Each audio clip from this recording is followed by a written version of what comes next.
संविधान में मेहरुद्दीन रंगरेज कहाँ लिखा है कि कोई मुखिया या किसी राज्य का सीएम किसी मुद्दे पर खुलकर अपनी राय नहीं रख सकता? जब मामला कोर्ट में होता है, आज तक जितने भी मुख्यमंत्री रहे हैं और प्रधानमंत्री रहे हैं, आज तक किसी ने कोई भी ऐसा वक्तव्य नहीं दिया अपना जो कि ऐसा हो, क्योंकि योगी जी एक मठ से आते हैं और वो इसी नाम से जाने जाते हैं कि उनके सारे बयान आप उस मुख्यमंत्री से पहले के संविधान के किस आर्टिकल का उल्लंघन हो गया, मैं ये पूछ रहा हूँ योगी जी के बोलने से। मैं कह रहा हूँ कि जो संविधान इजाज़त देता है कि आप जो है, जो निष्पक्ष होता है कि सब धर्म की रक्षा करना और प्रदेश को अच्छे तरीके से चलाना, ना कि प्रदेश में विभाजन करने का काम करा जाए, तो ऐसे मुख्यमंत्रियों से नहीं बयान होता। और इससे पहले जितने मुख्यमंत्री रहे हैं या प्रधानमंत्री रहे हैं, किसी ने भी किसी मामले पर, कोई मस्जिद व मंदिर पे कोई बात नहीं करता।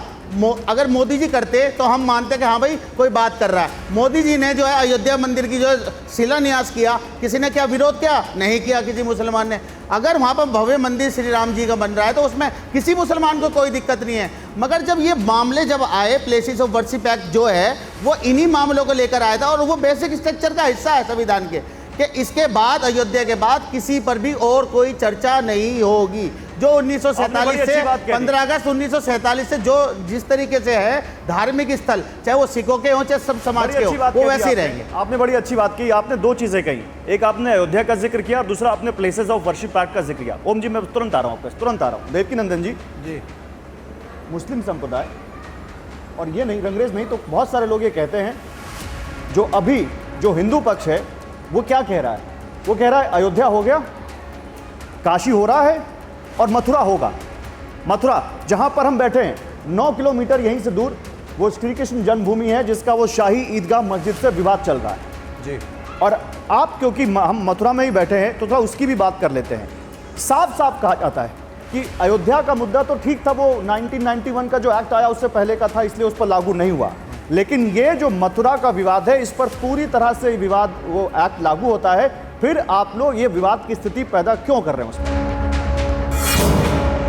पहली बात तो मैं यहाँ पर दो बात कहना चाहूँगा। दो बात ये हैं,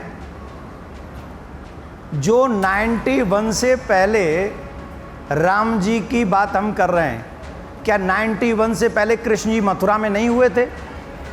हुए थे कि नहीं हुए थे?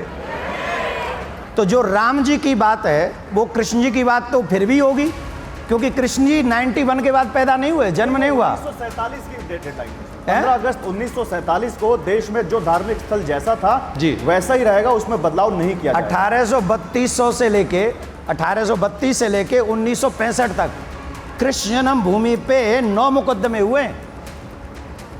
1800 से लेके क्या न्याय मिला?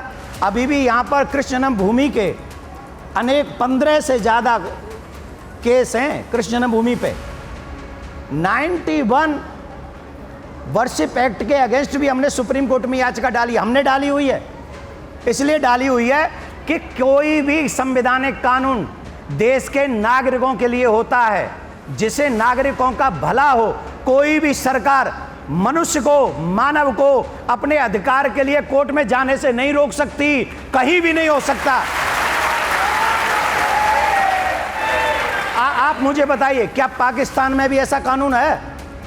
क्या पाकिस्तान में भी ऐसा कानून है कि मनुष्य, मानव अपने अधिकार के लिए कोर्ट नहीं जाएगा? वहां के लिए भी कोर्ट खुला है। अरे साहब, जिस भारत में कसाब के लिए रात को 2 बजे कोर्ट खुलता हो, उसी देश में हम भारतीयों के लिए आस्था की बात रखने के लिए कोर्ट के दरवाजे बंद कर दिए जाएंगे? ये किसने किया था? क्यों किया था? मतलब क्या था? हम इस देश के नागरिक हैं कि नहीं? हम इस देश के वोटर हैं कि नहीं? हमारी आस्थाओं का सम्मान देश के संविधान में है कि नहीं? अगर है तो कृष्ण जन्मभूमि पे बात होनी चाहिए।